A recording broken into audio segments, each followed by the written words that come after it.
अस्सलाम वालेकुम। अच्छी वाली पीडीएम कामयाब हो रही थी, 2.0 अल्ट्रा प्रो मैक्स बनने जा रही थी और चड्ढा साहब ने कमिश्नर जो रावलपिंडी के उन्होंने एक नया कट्टा खोल दिया है।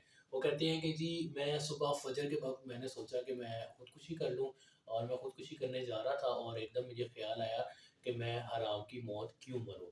और वो आते हैं और प्रेस कॉन्फ्रेंस करते हैं, पीएसएल के ऊपर बात करते हैं और एकदम से जो है वो धांधली के ऊपर बात करना शुरू कर देते हैं।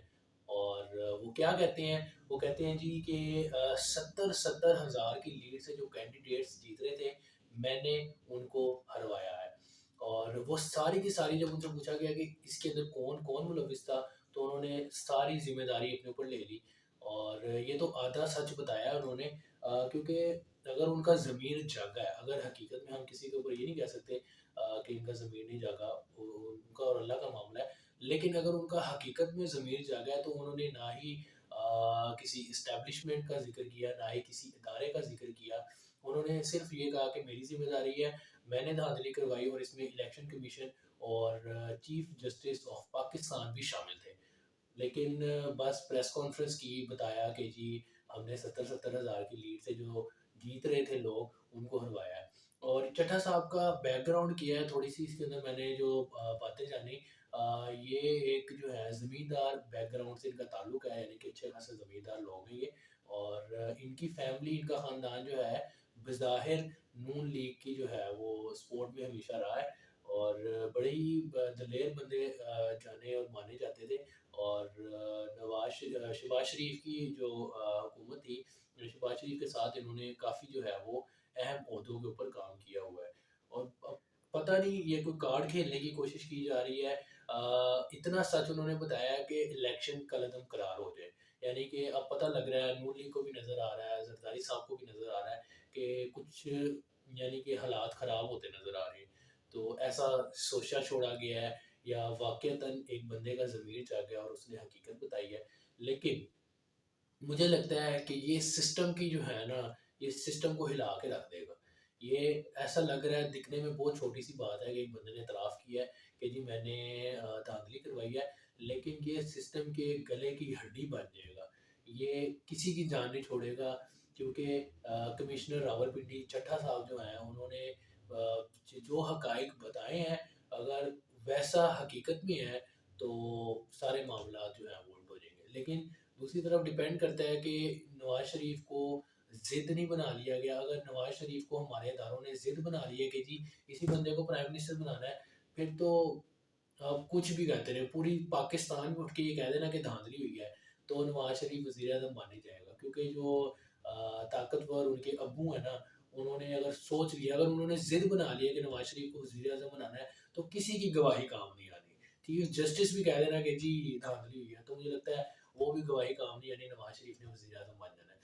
अवाम चीख-चीख के कह रही है धांधली हुई है, कमिश्नर कह रहा है धांधली हुई है, बैरूनी ममालिक, बैरूनी कुव्वतें कह रही हैं कि धांधली हुई है, ओवरसीज़ पाकिस्तानी कह रहे हैं धांधली हुई है, सबूत मौजूद है, हर चीज़ मौजूद है धांधली के सबूत मौजूद है कि जी धांधली कहाँ हुई है, कैसे की गई है, किस 2 नंबर तरीके से फॉर्म 45 का जो असली रिज़ल्ट था, वो फॉर्म 45 को नकली जो है वो बनाया गया है। कैसे नवाज़ शरीफ को जो है वो इक़्तिदार में लाने की भोंडी साज़िशें जो हैं वो चली गई हैं। इलेक्शन कमीशन की तरफ से कितने भोंडे निज़ाम जो है वो खेले गए हैं।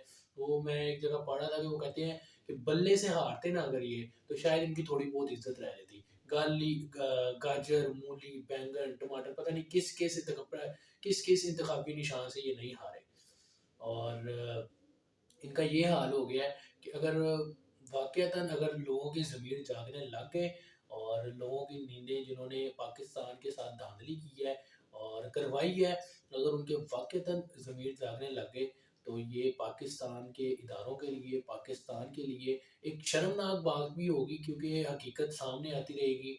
और जो लोग इसकी जो झुठला रहे थे कि कोई धांधली नहीं हुई, उनके लिए शर्मिंदगी की भी बात होगी, पाकिस्तान के लिए शर्मिंदगी की बात होगी।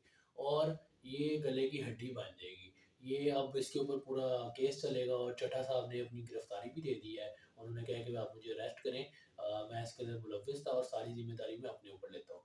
लेकिन उन्होंने पता नहीं बहुत सारी हकीकत, बहुत सारी यानी कि पौना सच बताया उन्होंने, आधे से ज़्यादा सच वो खा गए। बाकी अल्लाह बेहतर जानता है कि किसका ज़मीर कैसे जागा है, लेकिन बज़ाहिर ये लगता है कि उनका ज़मीर अगर जागा भी है ना, तो आधा ज़मीर जागा है, क्योंकि उनको नाम बताना चाहिए था कि नून लीग को जितवाने की कोशिश की जा रही है। अगर उन्होंने ये कहा है कि मैंने धांधली की है, किसके खिलाफ धांधली की है? यानी किसकी पार्टी के खिलाफ धांधली की है? वो कहते हैं कि अभी तक ठप्पे लगाए जा रहे हैं। किसके खिलाफ लगाए जा रहे हैं? आपने ये तो बताया नहीं। आपने ये भी नहीं बताया कि आपने ये तो बता दिया कि आरओएस पे मैंने जो है वो प्रेशर मेंटेन किया कि जी आपने ये रिजल्ट देना है। लेकिन आपने ये नहीं बताया कि आपके ऊपर किसने प्रेशर क्रिएट किया था ये करवाने के लिए। क्योंकि कोई बंदा ये ऐसा तो नहीं ना हो सकता है कि मैं उठूँ और मैं कहूँ जी मेरा दिल कर रहा था कि मैंने इमरान खान को हराना है या नवाज शरीफ को हराना है तो ठप्पे लगाए। यानी मैं अपनी ज़ाती चॉइस के ऊपर तो नहीं ना ये कर सकता। किसी का ऑर्डर होगा, किसी का प्रेशर होगा, तभी ये काम होता है। तो चड्ढा साहब ने ये तो बताया नहीं कि उनके ऊपर किस चीज़ का प्रेशर था, किस बंदे का प्रेशर था, किस इदारे का प्रेशर था और कौन से ऐसे ताकतवर बंदे का उनके ऊपर प्रेशर था, धमकी थी, उनको ब्लैकमेल किया जा रहा था, जो वो ऐसा घिनौना काम करने पर मजबूर थे। लेकिन चड्ढा साहब का ज़मीर जागा और उन्होंने बताया।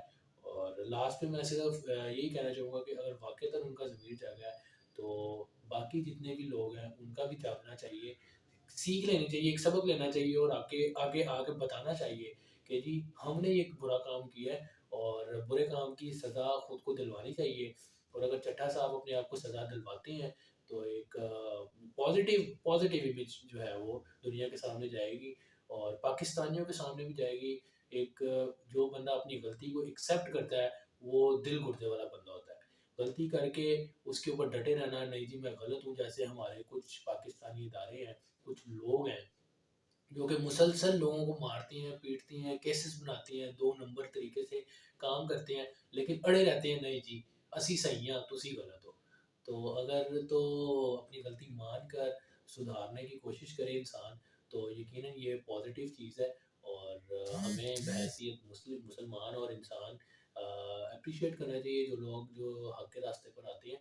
बाकी देखते हैं कि ये case supreme court of Pakistan के अंदर जाता है, क्या इसका बनता है, कितने इसके ऊपर दिन लगेंगे, क्या रिजल्ट होगा, हाले तक तैयार ही नहीं तय हो पा रहे कि किन्ने वज़ीर-ए-आज़म बनना है। तो अब तक के लिए इतना ही, अपना ख्याल रखें, अपने इस चैनल का भी। Thank you.